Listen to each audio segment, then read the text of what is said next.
Hey there, we're Shannon and Jerry Arner, your hosts of the Arner Adventures podcast. We're a minimalist couple driven by intentional living and adventure. Burned out from the 24/7 grind of running our business, we traded the hustle and the bustle for something more meaningful. We parted ways with most of our belongings and moved to the coast. Listen along as we chat about life's challenges, share inspiring stories of those who have taken big leaps to live a life outside of the norm, and help you live with more intention and less physical and mental clutter. Each episode is a step toward doing and being just a little bit better for ourselves and the world around us. Life's an adventure after all. Join us for the ride.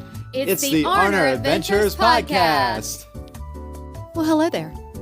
Good morning. Or afternoon or evening or whenever you're listening to this. Whatever you're doing, stop right now. Join us on our little adventure this morning. Our little audio adventure in your ears. In your ears. We were just saying how, we start this and we used to introduce ourselves. I'm Shannon. I'm Jerry. And we're like, well, they already know that.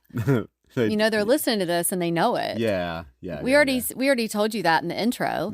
So we're always like, well, do we always just say hi? And sometimes we're recording these on the same day. Yeah. And so it feels like we're saying hello 4 times. Yeah. Well, but you can also figure that I estimate we probably have a couple hundred new listeners every time, so they might need to hear our name. Wow, you think so? You think a couple hundred every time? Wow. Just kidding. Being optimistic. Well, I hope you're not. I was going to say, I hope you're not kidding. If you are a new listener, wow, thank you for being here. And we hope that this episode, like all of our episodes, help you in some way. We always talk about things that we have struggled with or are currently finding challenging and ways that we're getting through it. And so that is what this episode is about too.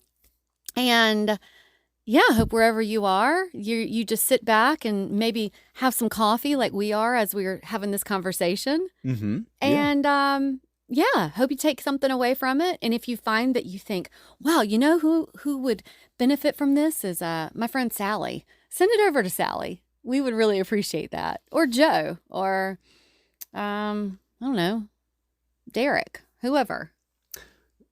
Any of those, yeah. I don't think anybody's had a friend Sally since like 1988, though. So. I will tell you, we know someone whose child's name is Sally. I'll tell you when we get off of here. Okay. And she is a teenager. Okay. I doubt she's listening to this. Yeah. We're not fond of her. She's not fond of us. We'll talk more after the episode, Jer. Ever since that song "Ride, Sally, Ride," people thought there was a stigma attached. Then people veered away from naming their kids Sally. Okay, well, listen, on to our conversation. Have you ever driven somewhere, maybe you're driving somewhere now, and realized that you barely remembered the trip? Like, you knew exactly where to turn, you stopped at the right lights, you arrived safely, but you just really weren't paying attention?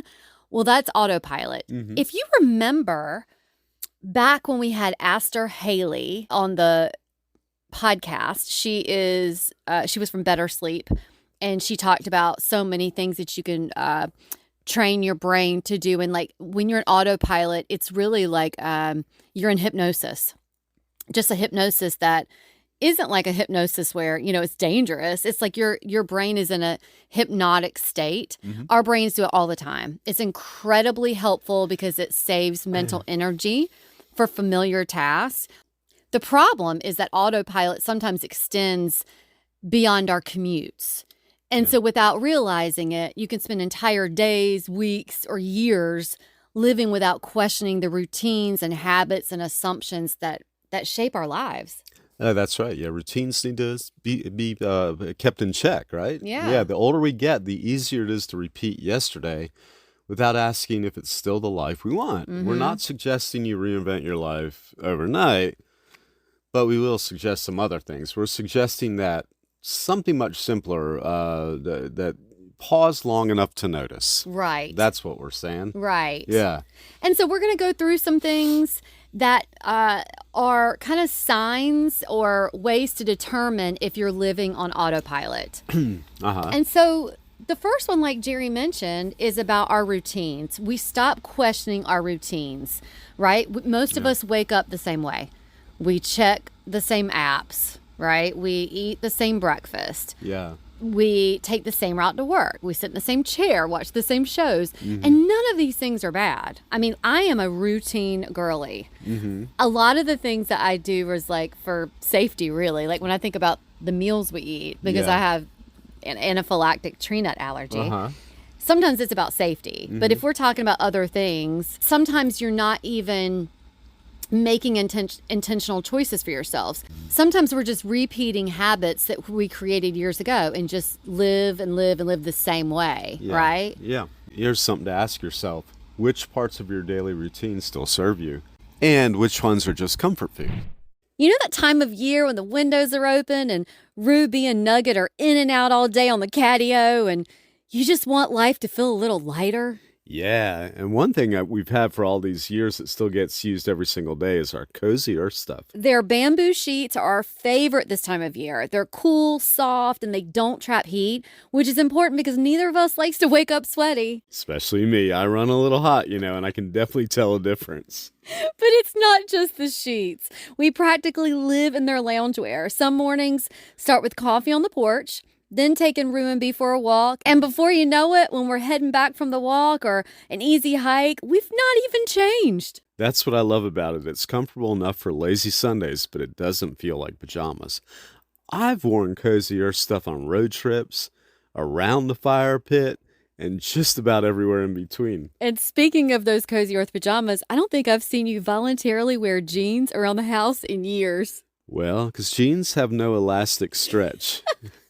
And that's what I've gotten to like. The stretch knit pajama pants have ruined me.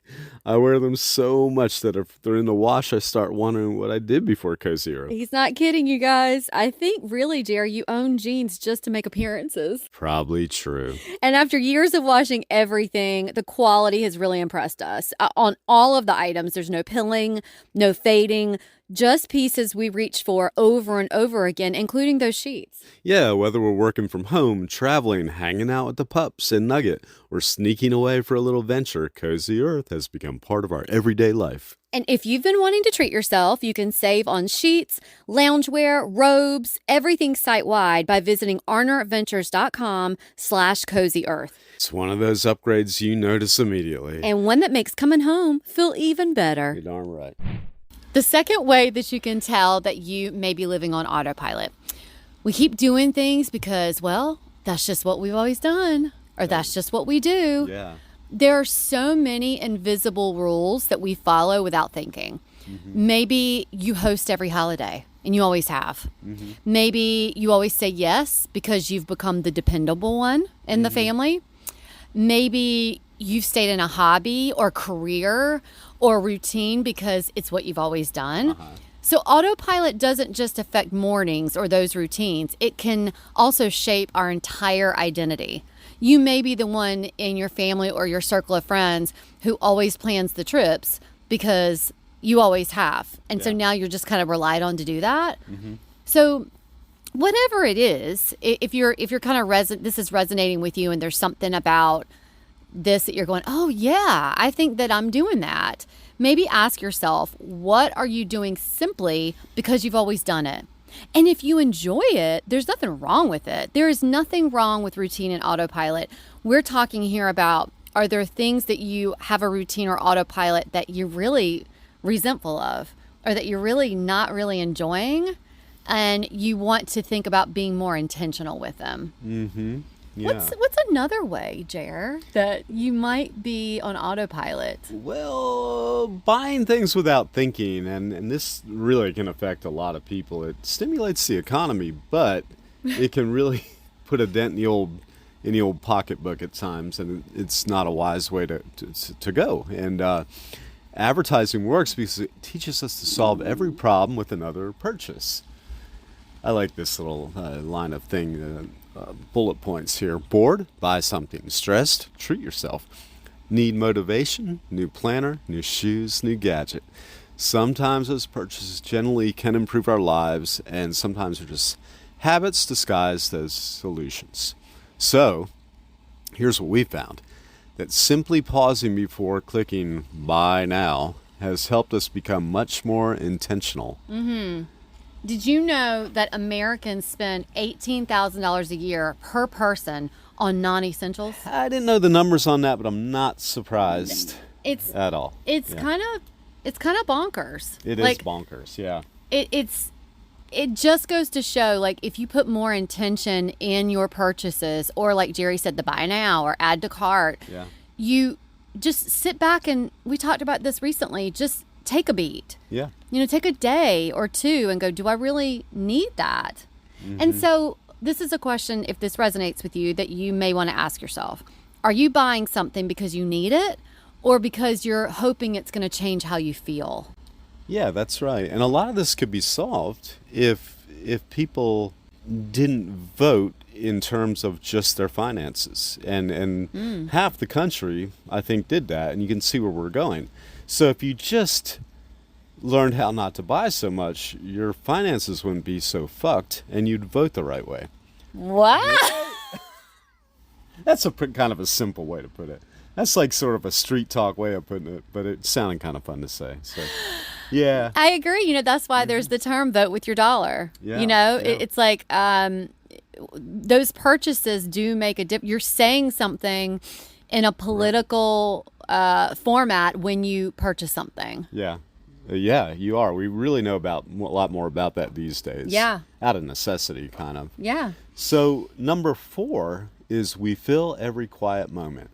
Yeah. So you may be living on autopilot if you're filling every quiet moment, which you and I can be guilty of. And we talked about in the last episode about not having guilt. You're right. By having quiet moments. So some of the things we're talking about. You're standing in line waiting for something, you have your phone. Mm-hmm. You're waiting for dinner, you have a phone. Mm-hmm. Commercial break, hand up in the air, phone. Phone. This is something I just said 2 nights ago. I'm going to go put my phone on the charger because I'm tired of every time there's a commercial in the show we watch at night that I get my phone. Yeah, and I do it too. And so I've started doing that, and it's made me feel better. It made me feel, for the past couple nights we've watched the show that we're watching, it's made me feel more in the moment. Yeah. And it's hard to break that habit, and it's a habit that I think more people than not have these days. I do it too. Yeah, it's... If you stand in the grocery store line, if you do that, or wherever you are waiting in line, maybe to pick up a prescription or something, and people are waiting, they are on their phones. Mm-hmm. And I'm guilty of it too. I'm trying to be better about it with just not having, just in experiencing that moment and taking a look at things around me, Yeah, and with smartphones, you've curated a world all your own there, so it's like, why not jump back into it? It seems to make sense, Yeah, we've just become so accustomed to filling every spare moment that silence almost feels uncomfortable. Yeah. And those quiet moments are often where creativity and peace has room to grow. Yeah, no doubt. If this is something that is resonating with you and you're like us and it's something you're working through, you may want to ask yourself, when was the last time you were alone with your thoughts? And that's a serious question. Like, it is. When did you allow yourself to have your own thoughts? Many of us really only have that when you're getting ready to go to sleep at night. It's true. Because there's so much stimulation and things during the day and in the mornings that you have. But we really should look at that and have more opportunities to be alone in our thoughts. Yeah, no, it's a good advice for ourselves, if and hopefully for other people. Number 5 on this list is we stop noticing the good stuff. And one of the biggest downsides of autopilot is that ordinary moments start to blur together. The first sip of coffee, walking Rue and Bee, engaging in playtime with Nugget. A lovely sunset, a conversation, a little chit chat with your partner. These moments don't disappear, we just stop noticing them. A reason we love riding our bikes is that it naturally slows us down. You can't scroll through your phone while you're riding your bike. You can, but it's not a good idea. Well, you can, Yeah, it's not a good idea. Not advisable. Yeah. When we're on our bikes, and of course we don't have any distractions, we notice wildlife. We wave to neighbors or avoid them. Yeah. We hear birds instead of traffic. Birds instead of traffic. I mean, we're reminded that life is happening right now. Right now.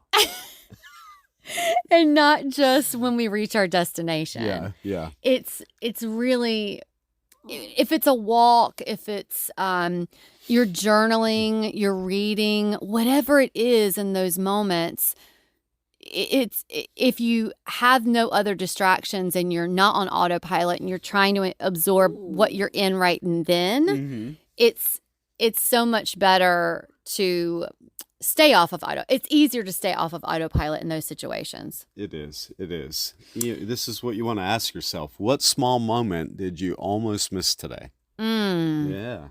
So we've pointed out some things. There are probably plenty of others that you can think of, but these are some of the things that we have been able to ask ourselves or that we've noticed about ourselves being autopilot. Yeah. And so really, if you just sort of start paying attention, awareness is the first step, right? Living intentionally doesn't mean changing everything. It really is about paying attention. And maybe you realize you love your morning routine exactly as it is. Yeah. I love mine. You know, maybe you'll decide it's time to silence notifications after dinner or during dinner. Yeah. Maybe you'll take a different route home. Yeah. Maybe you'll eat lunch outside instead of at your desk. Oh, that's a favorite of mine. And small changes can wake us up to the life we're already living. Yeah. You know what I'm saying? So a small challenge, if this is something that you're like, wow, I definitely want to start paying more attention to this. Just this week, question one thing, just one thing. And take a different walk. Like Jerry said, take a different route home. Cook something new if it's safe for you. Yeah. It's hard for me to stray a whole lot because of my allergies. Leave your phone in another room for an hour. That's tough for a lot of us. Read instead of scrolling. Yeah. And I know you're saying, well, I'm usually reading something when I scroll, but it's a different kind of reading. Read a book. It is. Yeah. Stick with one subject. Sit somewhere different on your porch. Yeah, or on your porch if you don't do that. Or above your porch. Or under your porch. Don't do any of that. It's kind of weird. No. And it's not because change is always better, but because awareness is. That's right. Wake up to your own life. Autopilot isn't a failure. It's part of being human. But life has a way of slipping by when we stop paying attention. You don't need a new house, a new job, a new city, or a completely different life. Sometimes all you need is to pause long enough to ask, is this still how I want to live? That one question might change more than you expect. If this episode resonated with you, or if you know of someone who would benefit from what we talked about, please share it with a friend. It's a great way of supporting the podcast, and we really appreciate it. Another way of supporting the pod is by leaving us a 5-star review or rating on the platform you are listening to us on. And go ahead and hit that subscribe button. That also supports us. You can always find us, the show notes, and sponsors who support the podcast at arneradventures.com. And until next time, enjoy the journey you're on. We're wishing you lots of adventures. Bye-bye.